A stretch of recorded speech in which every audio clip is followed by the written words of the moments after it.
ನಮಸ್ಕಾರ, ನ್ಯೂಸ್ 90 ಕನ್ನಡ ವಾಹಿನಿಗೆ ಸ್ವಾಗತ.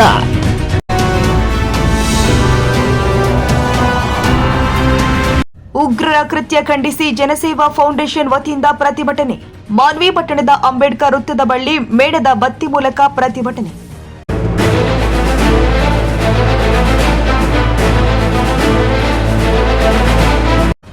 ಉಗ್ರರ ಕೃತ್ಯ ಖಂಡಿಸಿದ ಜನಸೇವಾ ಫೌಂಡೇಶನ್ ರಾಜ್ಯಾಧ್ಯಕ್ಷ ಜಾವೀದ್ ಖಾನ್.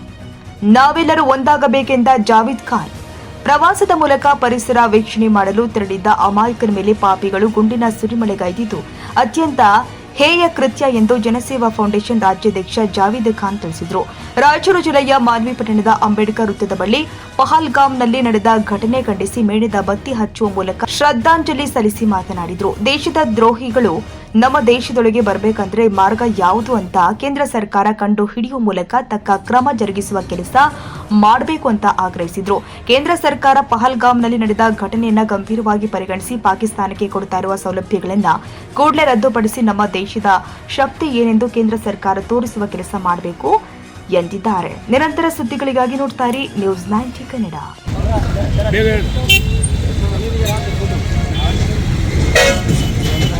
ದಿನಾಂಕ 24/4/25 ಇವಾಗೇನು ಬೆಳಗ್ಗೆ ನಡೆದಂಥ ಪಹಲ್ಗಾಮ್ ಎಂಬ ಒಂದು ಜಮ್ಮು ಕಾಶ್ಮೀರದಲ್ಲಿ ಹುತಾತ್ಮರಾದಂಥ ನಮ್ಮ ಕನ್ನಡಿಗರಿಗೆ ಮೊದಲು ಅವರ ಆತ್ಮಕ್ಕೆ ಶಾಂತಿ ಸಿಗಲಿ ಅಂತಂದ್ಬಿಟ್ಟು ನಮ್ಮ ಒಂದು ಜನಸೇವಾ ಫೌಂಡೇಶನಿಂದ ಮನಪೂರ್ವಕವಾಗಿ ಅವರಿಗೆ ಇದು ಮಾಡ್ತಾಯಿದ್ದೀವಿ.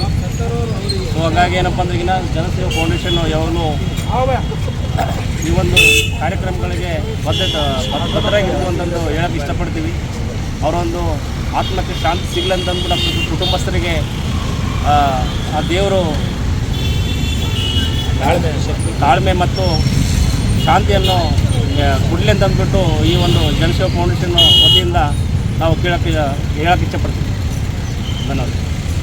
ಬಂಧುಗಳೇ, ಮೊನ್ನೇನೋ ದಿನಾಂಕ 24/4/2025 ಭಾರತ ದೇಶದ ಜಮ್ಮು ಮತ್ತು ಕಾಶ್ಮೀರದಲ್ಲಿ ಏನು ಪಹಲ್ಗಾಮ್ನಲ್ಲಿ ನಡೆದಂಥ ಆತಂಕಿಯ ದಾಳಿಯಲ್ಲಿ ಸರಿಸುಮಾರು 27 ಜನರನ್ನು ಉಗ್ರರು ಅಮಾನವತೆಯಿಂದ ಏನು ಅವರನ್ನು ಬಂದೂಕಿನಿಂದ ಕೊಂದು ಹಾಕಿರುತ್ತಾರೆ.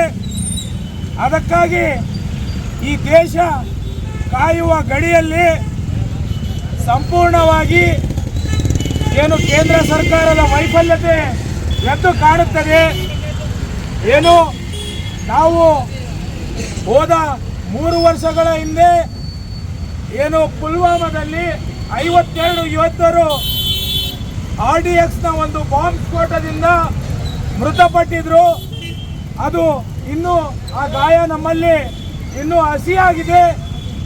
ಆ ಹಸಿ ಗಾಯದಲ್ಲಿ ಏನು ಬೇಸಿಗೆ ಶಿಬಿರದಲ್ಲಿ ತಮ್ಮ ಮಕ್ಕಳ ಜೊತೆ ಜಮ್ಮು ಕಾಶ್ಮೀರ ಅಂದರೆ ದೇಶದ ನಮ್ಮ ಭಾರತ ದೇಶದ ಸ್ವಿಟ್ಜರ್ಲ್ಯಾಂಡ್ ಎಂಬ ಪಹಲ್ಗಾಮ್ದಲ್ಲಿ ಏನು 27 ಜನ ಅಮಾಯಕರು, ಅದರಲ್ಲಿ ನಮ್ಮ ಕರ್ನಾಟಕದವರು ಮಧುಸೂದನ್ ಅವರು, ಆಮೇಲೆ ಭಾರತ್ ಭೂಷಣ್ ಅವರು, ಆಮೇಲೆ ಶಿವಮೊಗ್ಗದ ಒಬ್ಬ ಏನು ಮಂಜುನಾಥ್ ಅವರು, ಇವರನ್ನು ಅಮಾನವೀಯತೆಯನ್ನು ಏನು ರಾಕ್ಷಸತರ ಒಂದು ಕ್ರೂರಿಯತೆಯಿಂದ ಈ ಭಯೋತ್ಪಾದಕರು ಕೊಂದು ಹಾಕಿರುತ್ತಾರೆ.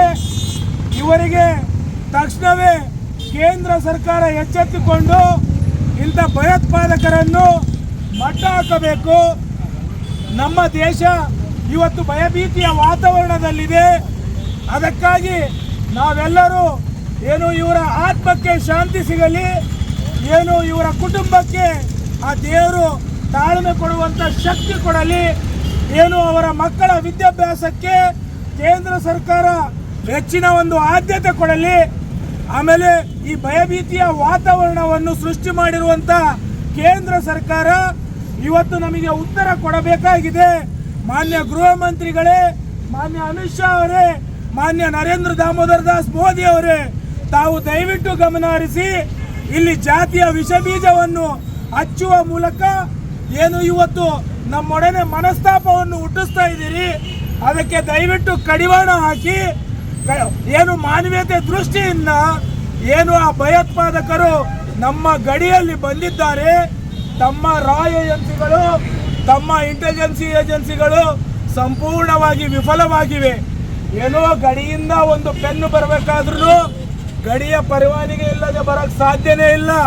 ಅಂಥದ್ರಲ್ಲಿ ಮಾನವೀಯತೆಯ ದೃಷ್ಟಿಯಿಂದ ಏನು AK-47 ರೈಫಲ್ ಜೊತೆ ಏನು ಕಾಶ್ಮೀರಿನ ಜಮ್ಮು ಮತ್ತು ಕಾಶ್ಮೀರಿನ ಪುಲ್ಗಾಂವ್ ಎಂಬ ಒಂದು ಗ್ರಾಮದಲ್ಲಿ ಏನು ಸ್ವಿಟ್ಜರ್ಲ್ಯಾಂಡ್ ಅಂತ ನಾವು ಭಾರತ ದೇಶ ಸ್ವಿಟ್ಜರ್ಲ್ಯಾಂಡ್ ಅಂತೀವಿ, ಅಂಥ ಜಾಗದಲ್ಲಿ ಇವತ್ತು ಈ ಉಗ್ರಗಾಮಿಗಳು ಏನಿವತ್ತು ಬಂದು 27 ಜನ ಭಾರತೀಯರನ್ನು ಏನು ವ್ಯವಹರಿಸ್ತರು ಏನು ಪಾಪ ಬೇಸಿಗೆಯ ಶಿಬಿರಕ್ಕೆ ಕಾಶ್ಮೀರನ್ನು ನೋಡಕ್ಕೆ ಹೋಗಿರೋರನ್ನು ಕೊಂದು ಇವತ್ತು ಭಯಭೀತಿಯ ವಾತಾವರಣ ಸೃಷ್ಟಿ ಮಾಡಿದ್ದೀರಿ.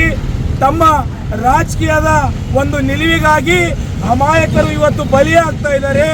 ಅದಕ್ಕಾಗಿ ಏನು ನಿಮ್ಮ ಅಮಿತ್ ಶಾ ಮತ್ತು ಮೋದಿ ಅವರು ಇದಕ್ಕೆ ಸಂಪೂರ್ಣವಾಗಿ ಜವಾಬ್ದಾರಿ ಹೊತ್ತುಕೊಂಡು ಈ ಭಯೋತ್ಪಾದವನ್ನು ಯಾವಾಗವರೆಗೂ ತಾವು ಮಟ್ಟ ಹಾಕೋದಿಲ್ಲ, ನಾವು ಭಾರತೀಯರು ತಮ್ಮ ರಕ್ಷಣೆಯಲ್ಲಿ ನಾವು ತುಂಬ ಭಯಭೀತರಾಗಿದ್ದೇವೆ ಅಂತ ಹೇಳಕ್ಕೆ ಇಷ್ಟಪಡ್ತೀನಿ ಬಂಧುಗಳೇ.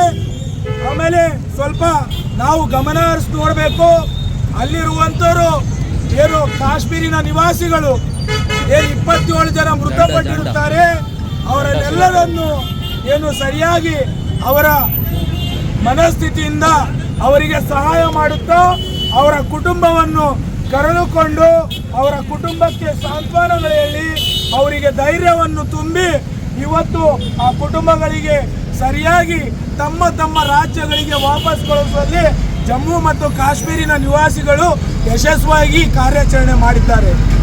ಆದರೆ ಕೇಂದ್ರ ಸರ್ಕಾರ ಮಾತ್ರ ಇವತ್ತು ಆ ಗಡಿಯಿಂದ ಈ ಗಡಿಗೆ ಭಯೋತ್ಪಾದಕರು ಬರ್ತಾ ಇದ್ದಾರೆ ಅಂತಂದ್ರೆ ನಾವು ಆಲೋಚನೆ ಮಾಡುವಂತ ವಿಷಯ ಇದು. ಯಾಕಂತಂದ್ರೆ ಬಿಹಾರಿನ ಚುನಾವಣೆ ಬಂದಿದೆ, ಆ ಚುನಾವಣೆನ ಗಿಮಿಕ್ ಆಗಿ ಈ ಒಂದು ಭಯೋತ್ಪಾದನೆ ನಡೆದಿದೆ ಎಂದು PTI ವರದಿ ಮಾಡ್ತಾ ಇದೆ.